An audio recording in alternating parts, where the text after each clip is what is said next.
야, 너 거기 앉아있지 말고 커피나 갖다 줘. 이등병 주제에 눈 마주치지 말라고 했지? 훈련소 면회실 고요한 분위기를 깨는 날카로운 목소리가 울려 퍼졌습니다. 그 목소리에 움찔한 이등병은 고개를 푹 숙인 채 벌떡 일어났고 옆에 있던 다른 병사들은 애써 모른 척 고개를 돌렸습니다. 하지만 그 모든 장면을 조용히 바라보던 한 여성이 있었습니다. 그녀의 이름은 서지연. 나이 51. 대한민국 육군 최초의 여성 투스타 사단장이었습니다. 그리고 방금 모욕을 당한 이등병은 그녀의 외아들 윤재민이었습니다. 고작 입대한 지 한 달 남짓. 애써 담담한 표정을 짓고 있던 아들은 멍든 얼굴을 들지 못했고 그 모습을 본 서지연의 눈에서는 숨겨왔던 감정이 터져 나왔습니다. 재민아, 이게 무슨 꼴이니? 눈에 보이는 것만 해도 얼굴에 시퍼런 멍, 찢어진 입술, 붉게 긁힌 자국, 그리고 깁스한 팔까지. 서지연은 더는 참을 수 없었습니다. 군인으로 25년을 살아오며 어떤 상황에서도 흔들리지 않았던 그녀였지만 아들이 피투성이가 된 모습을 보는 이 순간만큼은 예외였죠. 어머니, 왜 여기까지 오셨어요? 재민이 힘겹게 웃어 보이며 말했지만 그 미소는 아프도록 부서져 있었습니다. 훈련 중 다쳤다고 말했지만 서지연의 눈은 이미 모든 진실을 꿰뚫고 있었습니다. 이건 단순한 사고가 아니었습니다. 분명 누군가의 지속적인 폭력이었고 누군가는 그걸 묵인하고 있었죠. 누가 그랬는지 말해. 엄마가 반드시 밝혀낼게. 하지만 아들은 고개를 저을 뿐 아무 말도 하지 않았습니다. 그의 눈엔 깊은 두려움이 깃들어 있었죠. 그날 서지연은 면회실을 나오며 다짐했습니다. 더 이상 사단장으로서가 아닌 한 명의 엄마로서 진실을 파헤치겠다고. 그녀는 모릅니다. 지금부터 마주할 진실이 단 한 사람의 아기가 아니라 군 전체를 뒤흔드는 거대한 은폐의 시작이라는 것을. 지금부터 그녀의 싸움이 시작됩니다. 구독과 좋아요를 눌러주시면 이 어머니의 용기에 작은 힘이 되어 주실 거예요. 다음 날 아침 서지연은 곧장 아들이 배치된 부대의 훈련단장을 찾아갔습니다. 강원도 철원 제12신병교육연대. 평소라면 정중한 인사를 나눴을 고위급 인사였지만 오늘 그녀는 오직 아들의 어머니로서 이 자리에 온 것이었습니다. 훈련단장 오중석 대령은 서지연을 보자 순간 당황한 듯 했지만 곧 형식적인 미소를 지으며 맞이했습니다.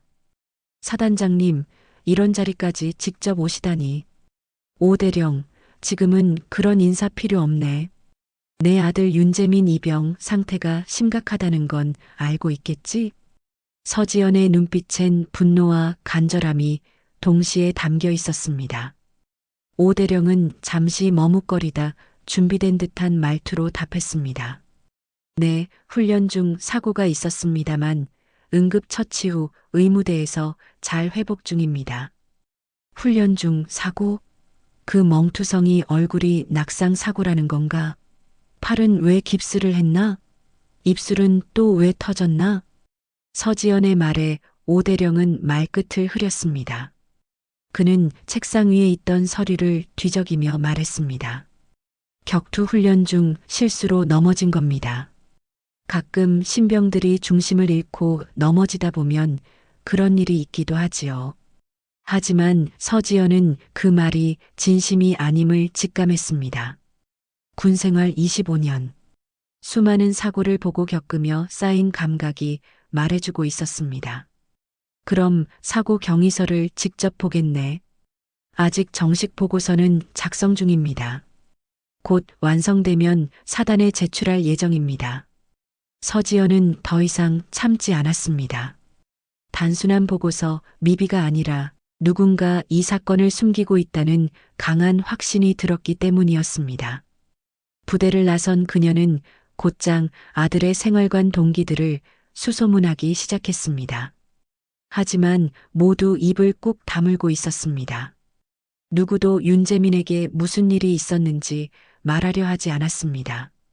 그들의 눈빛엔 공포가 서려 있었고 말 못할 진실이 가슴속에 웅크리고 있는 듯 했습니다. 그리고 그날 밤 서지연은 집으로 돌아와 가방 속에서 작은 종이 수첩 하나를 발견했습니다. 면회실에서 아들이 슬쩍 건네줬던 말없이 가슴에 넣어뒀던 바로 그 수첩이었습니다. 그 수첩에는 믿기 힘든 내용들이 적혀 있었습니다. 오늘도 유상철 중사가 나를 불렀다. 이유는 묻지 말란다. 그냥 따라가야 한다. 또 맞았다. 이번엔 배를 여러 번 주먹으로 쳤다. 기절할 뻔했다. 내가 사단장 아들이라서 더 괴롭힌다고 했다. 서지연의 손이 떨리기 시작했습니다. 단순한 가혹행위가 아니라 명백한 폭행, 그리고 권력을 앞세운 악의적 괴롭힘이었습니다. 절대 아무한테도 말하지 말래. 말하면 엄마까지 가만두지 않겠다고 했다. 진짜 무섭다. 나도 엄마도. 그 순간 서지연은 이게 단순한 일개 중사의 문제가 아니란 걸 직감했습니다.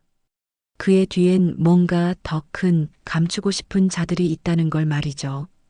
이제 서지연은 결심합니다. 진실을 반드시 밝히겠다고. 이대로 덮이게 두진 않겠다고. 그녀의 싸움은 이제 막 시작되었습니다. 이튿날 아침 서지연은 곧장군 인트라넷을 통해 유상철 중사의 신상을 조회하기 시작했습니다. 간단한 조회만으로는 그의 인사 기록이 정상적으로 출력되지 않았고 몇 차례 우회 경로를 통해 접근한 끝에 충격적인 사실이 눈에 들어왔습니다.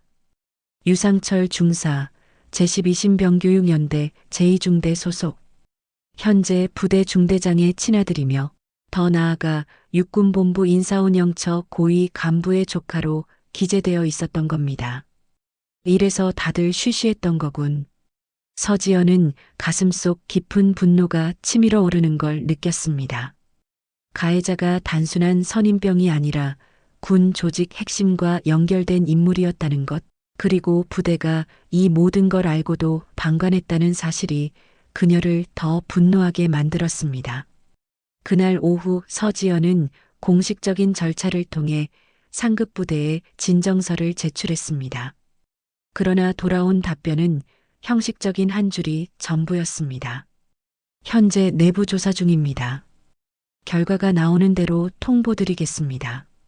그리고 며칠 후 그녀는 상상도 못한 전화를 받았습니다.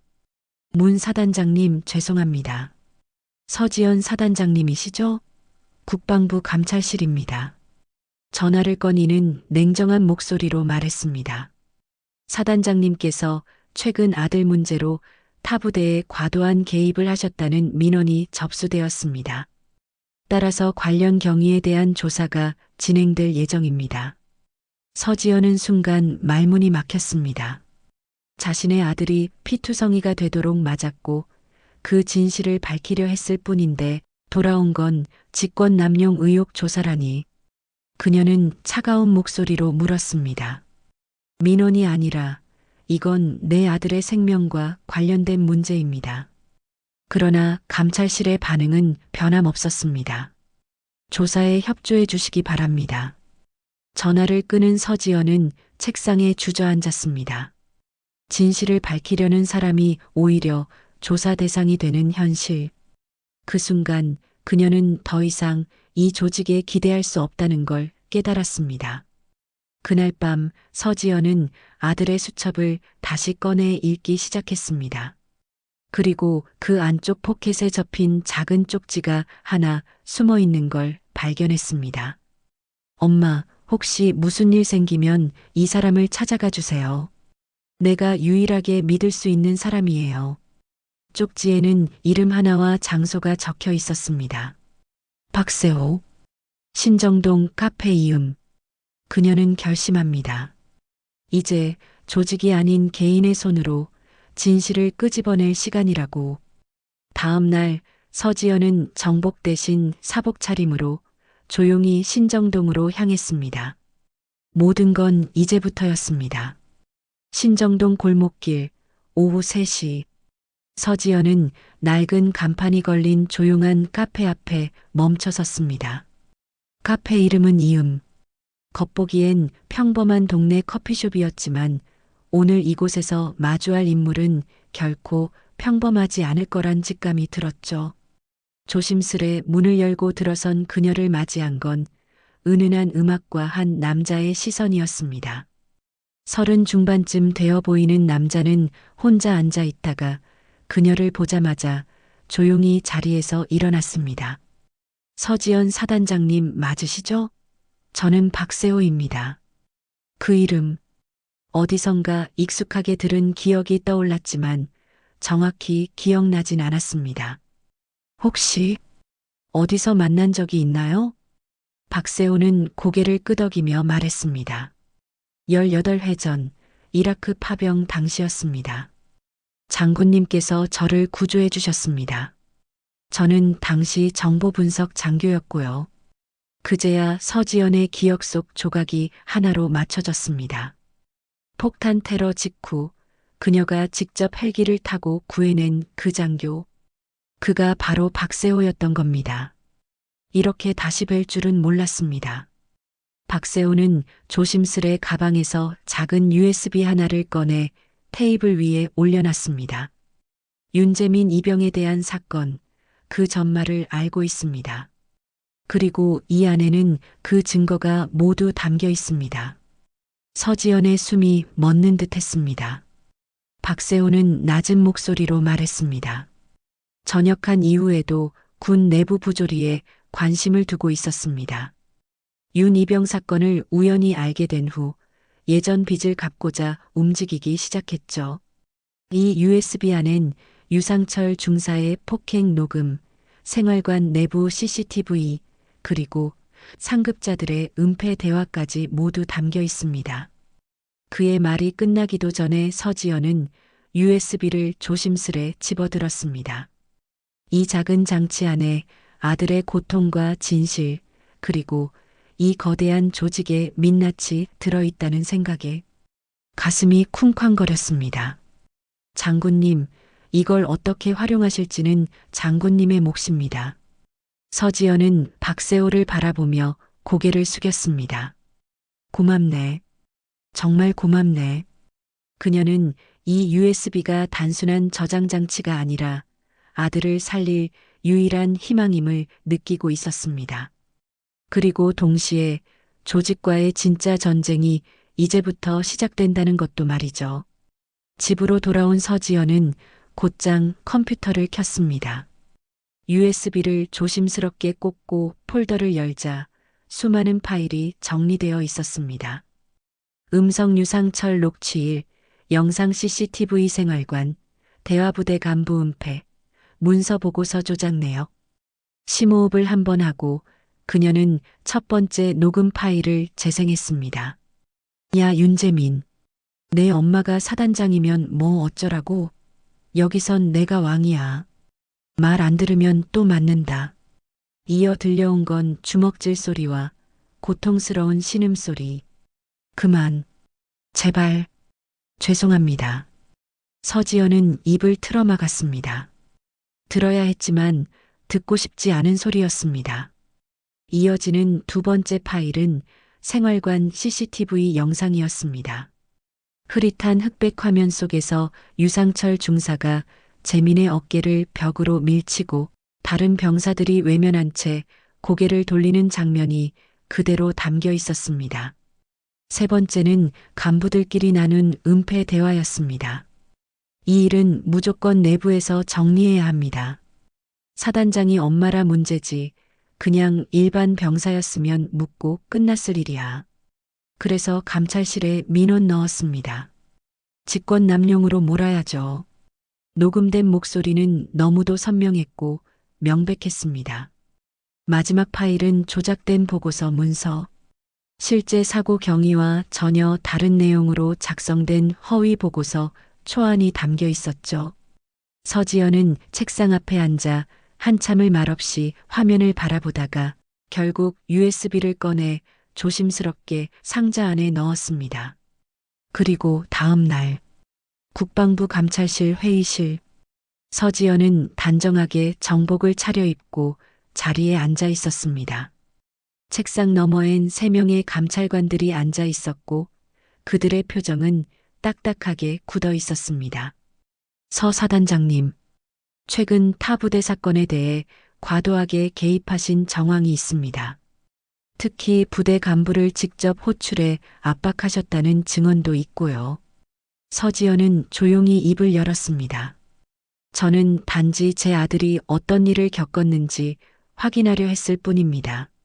감찰관 중 한 명이 태블릿을 들어 올렸습니다. 그런데 이건 뭡니까? 사단장님과 박중령의 대화 녹음입니다. 타 부대에 부당하게 간섭하려는 내용으로 보이는데요. 파일이 재생되자 서지연은 깜짝 놀랐습니다. 자신이 실제로 나눴던 대화가 맞긴 했지만 내용이 심하게 편집되어 있었고 맥락이 전혀 다르게 왜곡되어 있었던 겁니다. 잠깐만요. 이건 조작된 파일입니다. 전체 대화를 들어보시면 판단은 저희가 하겠습니다. 현재로선 직권 남용 및 명령체계 위반 소지가 다분해 보입니다. 서지연은 그제야 확신했습니다. 이들은 처음부터 자신을 범죄자로 만들기 위해 모든 시나리오를 짜놓고 있었던 겁니다. 그 순간 그녀는 조용히 가방을 열었습니다. 그리고 안에 넣어둔 USB를 꺼내 책상 위에 올려놨습니다. 그럼 이걸 들어보시죠. 이 안에 진실이 모두 담겨 있습니다. 감찰관들의 표정이 일순간 굳어졌습니다. 전세는 바뀌려 하고 있었습니다. USB가 책상 위에 놓인 순간 감찰실의 공기는 일순간 얼어붙었습니다. 이건 무슨 자료입니까? 감찰관 중 한 명이 조심스레 물었고 서지연은 단호한 눈빛으로 답했습니다. 제 아들 윤재민 이병이 겪은 폭행의 전말, 그리고 부대 간부들이 그 사건을 어떻게 은폐하려 했는지에 대한 모든 증거가 담겨 있습니다. 감찰관들이 서로 눈빛을 교환하며 조심스레 USB를 컴퓨터에 연결했습니다. 첫 번째로 재생된 파일은 유상철 중사의 폭언과 폭행 음성이었습니다. 야, 윤재민. 네가 사단장 아들이라며? 여기선 그런 거 아무 소용없어. 말 안 들으면 또 맞는다. 이어서 들리는 주먹질 소리, 그리고 고통스러운 신음. 감찰실 안의 공기가 점점 무거워졌습니다. 다음 파일은 생활관 CCTV 영상. 흐릿하지만 분명히 보이는 폭행 장면. 그리고 마지막으로 부대 간부들의 대화 녹음이 흘러나왔습니다. 사단장이라서 문제지 그냥 병사였으면 조용히 끝냈을 일입니다. 직권남용으로 몰아야죠. 감찰실에 넘기면 우리가 손 안 대고도 정리됩니다. 서지연은 말없이 감찰관들의 반응을 지켜봤습니다.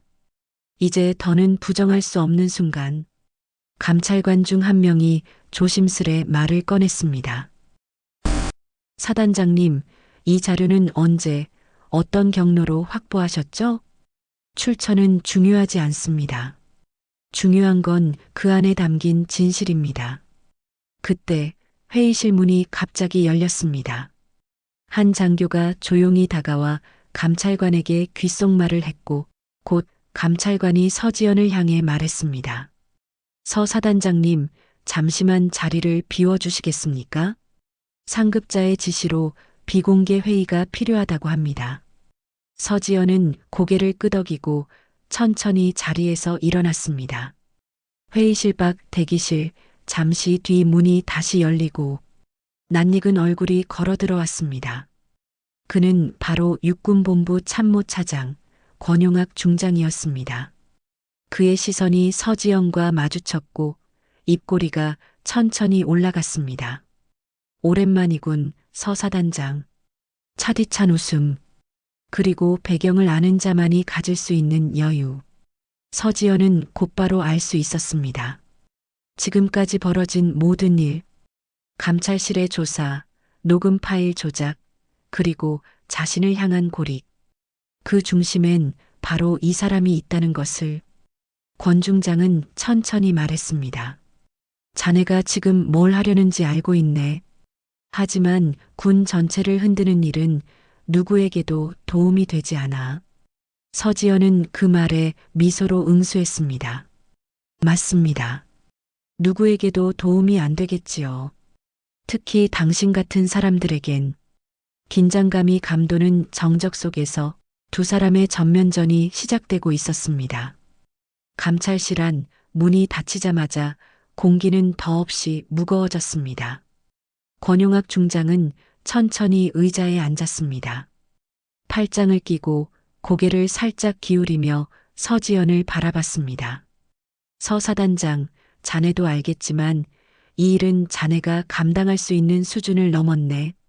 서지연은 한치의 물러섬도 없이 눈을 마주쳤습니다. 감당 못할 게 뭔지 한번 들어보죠.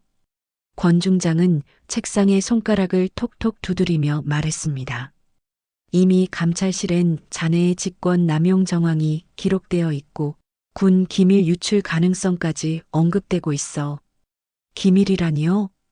자네가 확보한 자료, 그거 다 민감한 내부 통신과 CCTV 자료 아닌가? 누군가 언론에라도 흘리면 자네는 군법회의에 회부될 수 있어. 그의 말은 더 이상 경고가 아닌 노골적인 협박이었습니다. 서지연은 조용히 숨을 고르다 말했습니다. 그러니까 입 다물고 조용히 덮으라는 말씀이시군요. 권 중장은 말없이 고개를 끄덕였습니다.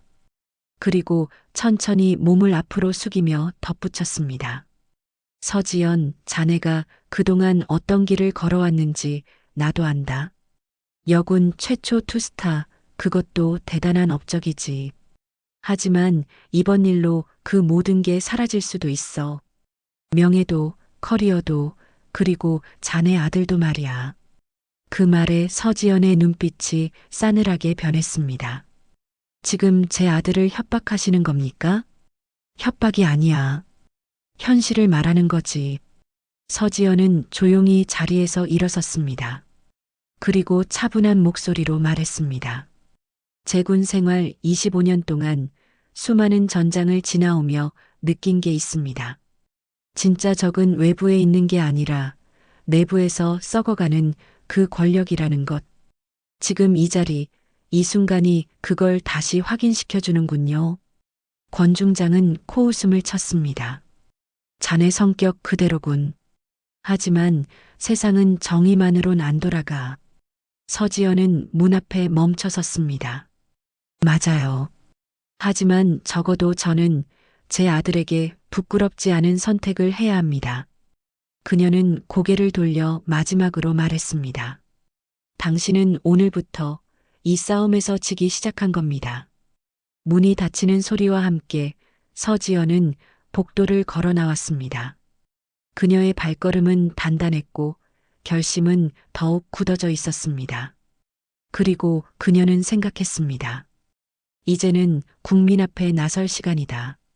그날 밤 서지연은 집에 돌아오자마자 핸드폰을 들었습니다. 연락처 목록을 한참 내려가다 오래전 저장해둔 이름 하나를 찾았습니다.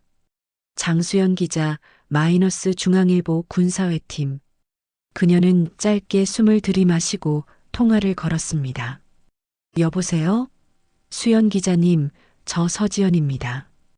현직 사단장이 이렇게 연락드려 죄송합니다만 반드시 전하고 싶은 사실이 있습니다.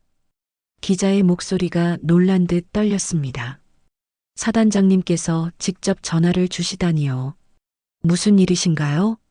서지연은 조용히 말했습니다. 제 아들이 군대에서 지속적인 폭행을 당했습니다. 그리고 지금 군 내부에서 이 사건을 조직적으로 은폐하고 있습니다. 저는 이제 이 사실을 국민에게 알리려 합니다. 그 말에 장수연 기자는 잠시 정적을 흘렸습니다. 그러다 곧 단호한 목소리로 답했습니다. 알겠습니다. 기자로서 반드시 도와드릴게요. 서지연은 미소 지었습니다. 내일 오후 2시 국방부 앞 광장에서 기자회견을 열겠습니다. 증거 자료도 함께 공개할 예정이니 꼭 와주세요. 전화를 끊은 서지연은 한참을 가만히 앉아 있었습니다. 그리고 문득 아들이 있는 병원이 떠올랐습니다. 곧바로 차를 몰아 병원으로 향했습니다. 정신과 병동 304호. 윤재민은 침대에 누워 창밖을 멍하니 바라보고 있었습니다. 문을 조심스럽게 열고 들어가자 그가 고개를 돌렸습니다. 엄마. 서지연은 조용히 다가가 그의 손을 잡았습니다. 내일 기자회견을 열 거야. 너한테 무슨 일이 있었는지, 그리고 누가 너를 이렇게 만들었는지 세상에 알릴 거야. 윤재민의 눈동자가 흔들렸습니다. 엄마, 무섭지 않아? 무섭지 않다고 하면 거짓말이겠지. 하지만 너를 이렇게 만든 걸 덮고 사는 게 더 두려워. 재민은 눈을 감았다가 천천히 다시 떴습니다. 정말 괜찮을까? 엄마까지 다치면 어쩌지? 서지연은 미소 지으며 아들의 이마에 손을 얹었습니다. 이제 엄마는 혼자가 아니야. 너도 나도. 우리 뒤엔 진실을 믿는 사람들이 있다는 걸 곧 알게 될 거야. 그녀는 아들의 손을 꼭 쥐었습니다. 내일 모든 걸 걸고 세상 앞에 설 준비가 되어 있었습니다. 다음 날 오후 2시 국방부 앞 광장. 수십 명의 기자들과 방송사 카메라가 삼삼오오 모여들기 시작했습니다. 현직 사단장이 직접 기자회견을 연다는 소식은 이미 언론계에 큰 파장을 일으켰고 광장에는 긴장감과 궁금증이 뒤섞인 공기가 감돌고 있었습니다. 정각이 되자 정복이 아닌 단정한 사복 차림의 서지연이 천천히 단상 위에 올랐습니다. 수십 개의 플래시가 그녀를 향해 터졌고 기자들의 수첩과 마이크가 일제히 그녀를 향해 움직였습니다. 서지연은 마이크 앞에 섰습니다. 목소리는 담담했지만 그 속에 담긴 결의는 누구보다 단단했습니다. 안녕하십니까? 저는 대한민국 육군 제35사단 사단장이었던 서지연입니다. 하지만 오늘 이 자리에 선 것은 사단장이 아니라 한 명의 어머니로서 그리고 진실을 밝히고자 하는 국민의 한 사람으로서입니다. 현장의 분위기가 조용해졌습니다. 서지연은 준비해온 USB를 꺼내 보이며 말했습니다. 제 아들 윤재민 이병은 신병교육대에서 지속적인 폭행을 당했습니다. 그리고 그 사건은 부대 내 간부들에 의해 조직적으로 은폐되었습니다. 이 USB 안에는 그 모든 사실이 담겨 있습니다. 기자들 사이에서 술렁임이 일었습니다. 서지연은 곧 이어 영상을 재생하기 시작했습니다. 녹음 파일 속에서 들려오는 유상철 중사의 폭언과 구타 소리, 이어지는 CCTV 영상 속 폭행 장면, 그리고 간부들의 대화 녹음까지.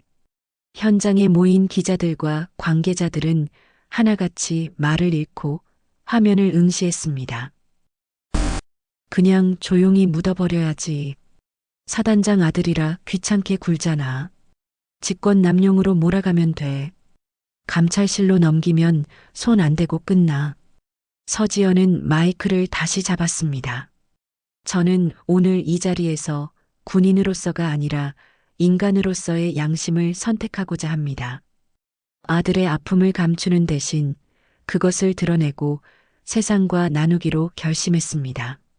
그녀의 목소리가 떨렸습니다.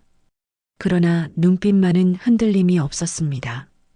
제발 이 나라의 군이 더 이상 우리 아이들을 짓밟는 곳이 아니길 바랍니다.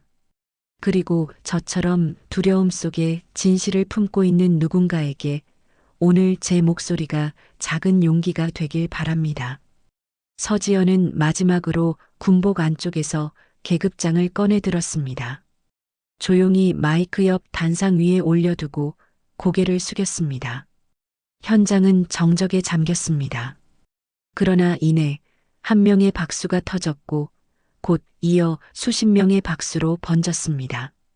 카메라 플래시가 다시 쏟아졌고 계급장을 내려놓은 어머니, 용기 있는 폭로, 군의 민낯 드러나다라는 기사 제목이 실시간으로 생성되기 시작했습니다. 그날 오후 서지연의 기자회견 영상은 모든 포털 사이트의 메인에 올랐고 국민들의 분노와 지지 댓글이 폭주하기 시작했습니다. 같은 시각 국방부 청사 최상층, 긴급 소집된 회의실엔 육군 참모총장, 국방부 장관, 참모차장 권용학 중장까지 고위 인사들이 모두 모여 있었습니다. 회의실 안공기는 살얼음 같았습니다. 국방부 장관이 굳은 얼굴로 서류를 내려놓으며 말했습니다. 지금 전국 여론이 폭발 직전입니다. 기자회견 영상은 포털 실시간 1위, 관련 기사 댓글 수가 10만 개를 넘었습니다. 참모총장은 침통한 표정으로 한마디를 덧붙였습니다. 육사 동문회도 움직이고 있습니다. 군의 명예를 실추시켰다는 의견과 반대로 군을 바로잡을 기회라는 의견이 팽팽하게 맞서고 있습니다. 권용학 중장은 입을 굳게 다문 채 아무 말이 없었습니다. 그때 비서가 문을 두드리며 들어왔습니다. 장관님, 청와대 민정수석실에서 전화가 왔습니다. 대통령께서 직접 상황 보고를 요청하셨습니다. 순간 회의실 전체가 술렁였습니다. 장관은 자리에서 일어나며 말했습니다.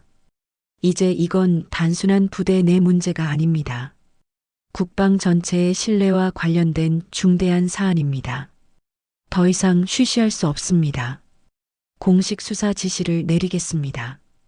그 말에 권 중장이 불쾌한 기색으로 입을 열었습니다. 장관님, 이건 언론에 휘둘리는 모양새가 될 수 있습니다. 군 기강 유지 차원에서도 내부 조율이 더 필요합니다. 장관은 날카로운 눈빛으로 권 중장을 응시했습니다. 권 중장, 더는 내부 조율로 덮을 수 있는 수준이 아닙니다. 이미 국민은 판단을 내렸습니다. 그리고 대통령도 같은 생각이십니다. 그 순간 권 중장의 얼굴이 굳어졌습니다. 이제 자신에게 유리했던 무게추가 완전히 기울고 있다는 걸 깨달은 것이었죠. 한편 SNS와 커뮤니티에서는 실시간으로 관련 영상과 인터뷰가 퍼지고 있었습니다. 사단장 엄마의 폭로, 눈물의 기자회견 풀영상, 이제 더는 침묵하지 않겠다. 군 내부 폭력, 어디까지 숨겨졌나? 각종 시민단체들은 군 인권 개선을 요구하는 시위를 준비하고 있었고 국회의 일부 의원들 역시 공식 질의를 예고하고 나섰습니다. 전국이 들끓고 있었습니다. 그리고 그 소용돌이의 중심엔 군복을 벗은 한 여인의 이름이 명확히 새겨지고 있었습니다. 서지연. 그녀의 용기는 이제 단순한 사건을 넘어 하나의 물결이 되어 거대한 조직을 향해 파고들고 있었습니다. 국방부 감찰실, 며칠 뒤 수사관들의 움직임이 급격히 바빠졌습니다. 서지연이 제출한 증거를 중심으로 정식군 내부 감사가 착수되었고 가해자로 지목된 유상철 중사는 신속히 연행 조치되었습니다. 그와 동시에 해당 중대 간부 3명에 대한 직무정지 명령이 떨어졌고 사건 은폐 정황이 드러난 부대장 역시 대기 발령 상태에 들어갔습니다. 한 간부는 조사관 앞에서 무너져 내렸습니다. 저도 시키는 대로 했을 뿐입니다. 상부에서 덮으라고 지시가 내려왔습니다. 수사의 방향은 곧 권용학 중장 쪽으로 향하기 시작했습니다. 하지만 그는 여전히 버티고 있었습니다. 허위 증언이다. 조직을 혼란스럽게 만들기 위한 정치적 시도다. 언론과의 인터뷰에서도 그는 강경했습니다. 저는 군 기강 유지를 위해 최선을 다해왔습니다. 지금 이 사태는 악의적 편집과 정치적 선동에 불과합니다. 그러나 여론은 이미 등을 돌린 상태였습니다. 국민청원 게시판에는 권 중장의 파면을 요구하는 글이 하루 만에 수십만 명의 동의를 받았고 SNS에는 그의 과거 행적을 문제 삼는 폭로 글까지 이어졌습니다. 한편 서지연은 모든 대응을 조용히 지켜보고 있었습니다. 기자들은 연일 그녀의 거취를 묻는 연락을 해왔지만 그녀는 병원에 있는 아들 곁을 지키며 말없이 사건의 흐름을 바라보고 있었습니다.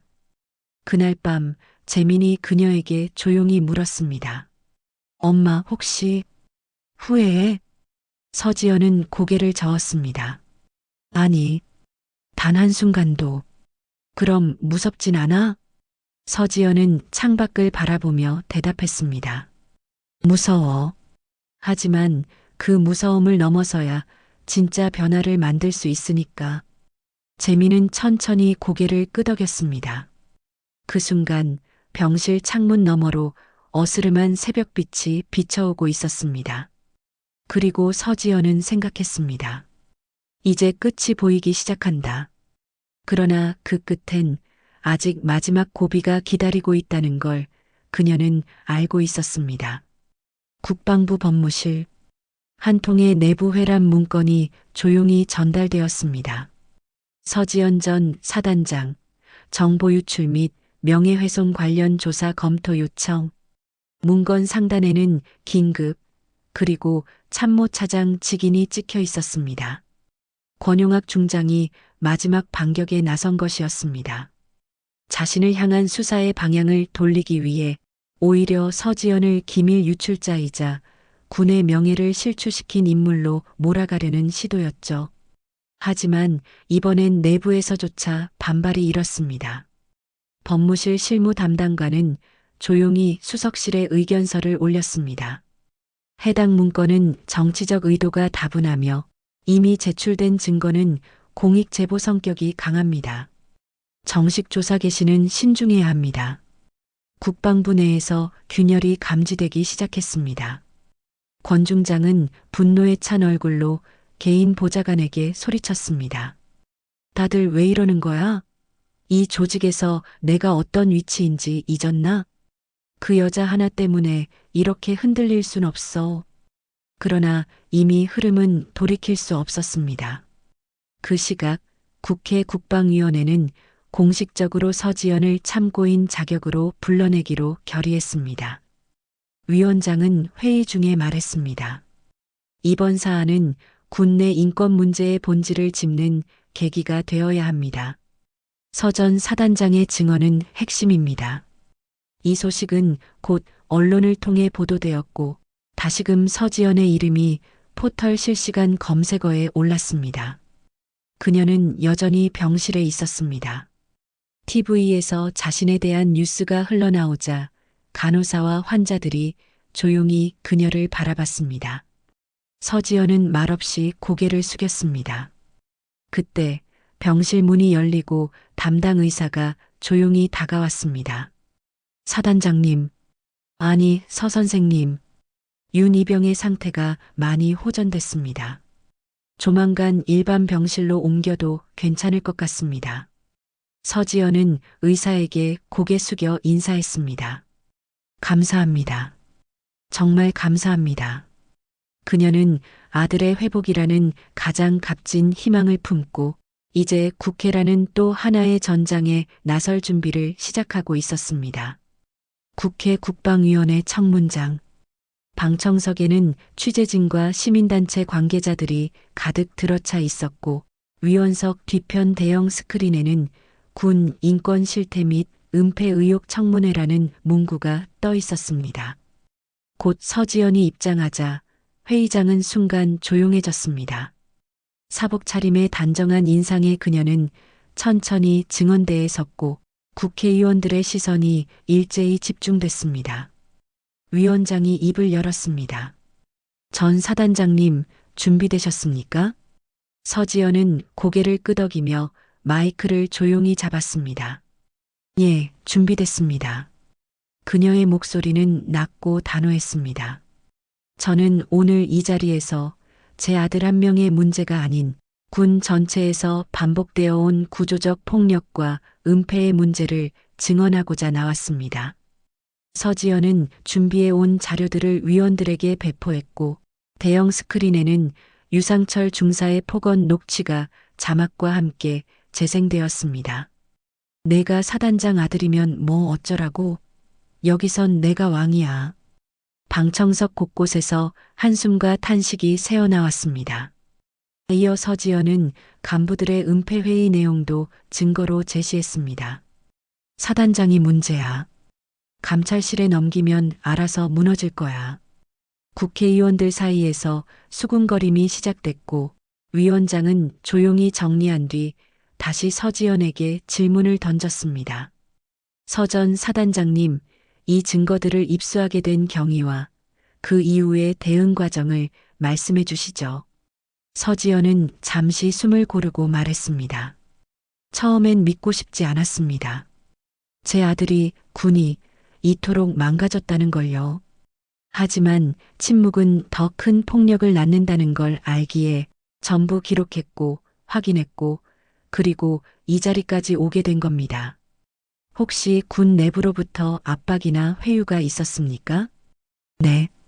감찰실 조작 녹음, 명예훼손 프레임, 심지어 대통령 앞 보고 전에 저를 기밀 유출자로 몰려했습니다.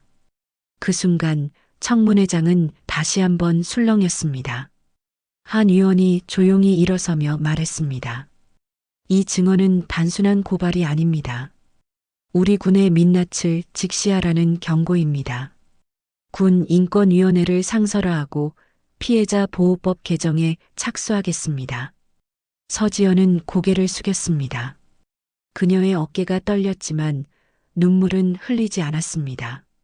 그날 그녀의 증언은 곧 전국으로 생중계되었고 수많은 국민들의 가슴에 무겁고도 뜨거운 울림을 남겼습니다. 그리고 마침내 서지연은 스스로에게 말했습니다. 이제 정말 바꿔야 한다.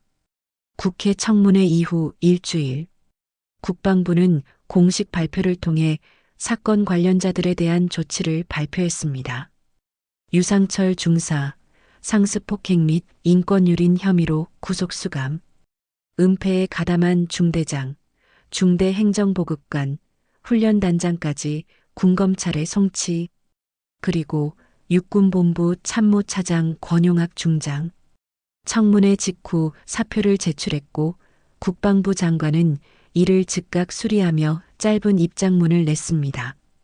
군은 더 이상 침묵과 은폐로 조직을 유지할 수 없습니다. 이 사건은 곧 국내외 언론의 주요 기사로 보도되었고 군 인권개혁의 상징적 계기로 기록되기 시작했습니다. 한편 윤재민은 점차 회복되어 정신과 병동에서 일반 병실로 옮겨졌습니다. 그날 병실로 들어온 서지연에게 그는 말했습니다. 엄마, 이제 나 괜찮아. 다시 밖으로 나갈 수 있을 것 같아. 서지연은 눈시울을 붉히며 고개를 끄덕였습니다. 내가 버텨줘서 여기까지 올 수 있었어. 며칠 뒤 윤재민은 정식으로 전역 조치되었습니다. 그리고 자신이 겪은 이야기를 기록으로 남기기 위해 군 인권센터에서 자원봉사 활동을 시작했습니다. 내가 겪은 일 누군가에겐 살아야 할 이유가 될 수도 있을 거야. 그의 인터뷰는 많은 장병과 청년들에게 울림을 주었고 윤재민법이라 불리는 군 피해자 보호법 개정안까지 국회 상정 단계에 들어갔습니다. 서지연은 조용히 군을 떠났습니다. 하지만 그녀의 이름은 전 사단장으로서보다 한 명의 어머니이자 용기 있는 시민으로 기억되고 있었습니다. 가을이 깊어지던 어느 날, 서지연은 윤재민과 함께 한강을 걷고 있었습니다. 후회는 없어? 엄마, 나는 평범하게 사는 게 전부일 줄 알았는데 때론 옳은 걸 하기 위해 싸워야 하는 순간이 있다는 걸 이제야 알았어. 서지연은 조용히 그의 손을 잡았습니다. 그리고 말했습니다. 그래, 우린 해냈어.